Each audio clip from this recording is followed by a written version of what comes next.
A kidney transplant is so much more than just a medical procedure. It's truly a second chance at life. For someone with kidney failure, it represents the difference between being tied to a machine and getting their freedom back. So today, we're going to walk through that entire journey, from the moment things go wrong to a brand new beginning. It's a really powerful question, and one that millions of people have to face. See, our kidneys are these incredible, essential filters. They work silently, 24/7, just cleaning our blood. But when they start to fail, a person's entire world has to change. And you might be surprised to hear this isn't some rare condition. Not at all. In the United States alone, 14% of adults have chronic kidney disease. That's tens of millions of people living with kidneys that aren't working at 100%, and many of them are on a path that could lead to total kidney failure. Okay, so let's talk about what happens when the disease gets to its most critical point. This is what's known as end-stage kidney disease, or ESKD for short. So, kidney function is measured with something called an eGFR score. A healthy person's score is going to be 90 or higher, but with end-stage kidney disease, that number plummets to below 15. At that point, the kidneys have basically stopped working. Without some kind of major medical intervention, the condition is fatal. So what's causing this much damage? Well, for most adults, the main culprits are two of the most common chronic conditions in the world: high blood pressure and diabetes.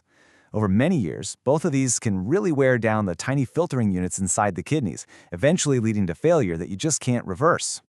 For people with ESKD, the standard treatment is something called dialysis. Now, it's really important to get this. Dialysis is not a cure. It's basically a way to artificially do the job the kidneys are supposed to do. And while it absolutely saves lives, it comes with some pretty significant downsides. There are two main ways it's done. On one hand, you have peritoneal dialysis. This can be done at home, and it actually uses the lining of your own abdomen as a natural filter, which gives people a lot more flexibility. But the more common method is hemodialysis. This requires patients to go to a center several times a week to get hooked up to a machine that filters their blood for hours and hours. And while it keeps you alive, make no mistake, long-term dialysis puts a huge strain on the body. It can lead to heart disease, serious bone problems, and a constant, nagging risk of fatigue and infection. So it's pretty clear why both doctors and patients are looking for a better, more permanent solution. And that better solution is a kidney transplant. This isn't just another option on the menu. It is considered the absolute gold standard of care for any patient who's healthy enough to go through the surgery. And the data on this is just wow. It's so striking. A major study found that a patient who stays on the dialysis waitlist has a 68% lower chance of survival than someone who gets a transplant. The takeaway couldn't be clearer. A transplant dramatically, hugely increases your odds of living a longer life. And the benefits go way beyond just survival. Get this.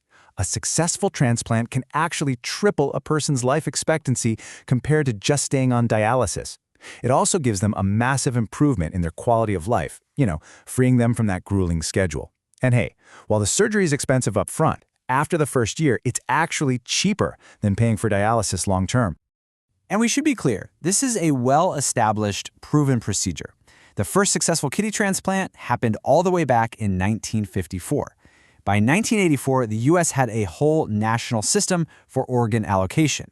And today, thanks to incredible medical advances, the one-year success rate for a new kidney is pushing almost 100%. But a successful transplant needs one absolutely crucial thing: a donor kidney. So where do these life-saving organs actually come from? Well, the vast majority, over 3/4, come from deceased donors. These are people who generously decided to give their organ after they passed away.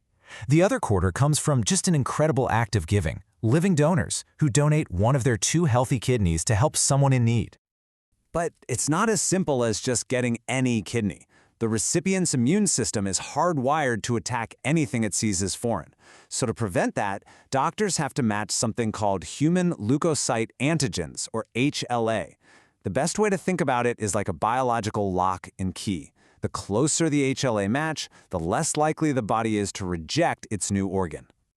And this is why a living donor is such a game changer.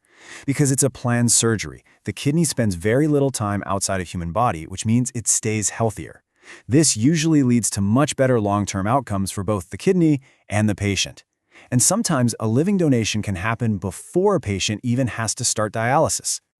Okay, so the surgery is a success. What happens next? What does life with a new kidney actually look like? Well, to stop the body from rejecting the new organ, patients have to take anti-rejection medications called immunosuppressants every single day for the rest of their lives. It's a lifelong commitment, but it's absolutely essential to protect that precious new kidney. The path forward really just boils down to a simple 3-part rhythm. Step 1, take your medication without fail. Step 2, go to your regular checkups to make sure everything's working just right. And Step 3, the most important one, enjoy your new lease on life, the energy, the freedom, and the incredible health that the transplant has given you. But despite all this incredible success, there's one giant hurdle we still face: supply. Right now in the United States, there are over 100,000 people on the official waiting list for a kidney, and many of them will wait for years. And this really brings us to the final crucial point. The science of transplantation is just remarkable. It's a true medical marvel. But with a waiting list that long, the most critical bottleneck isn't the skill of the surgeons anymore, or the medicine. It's the profound shortage of available organs. And that leaves us with a pretty tough question. Is the greatest challenge we face still a medical one, or is it a human one?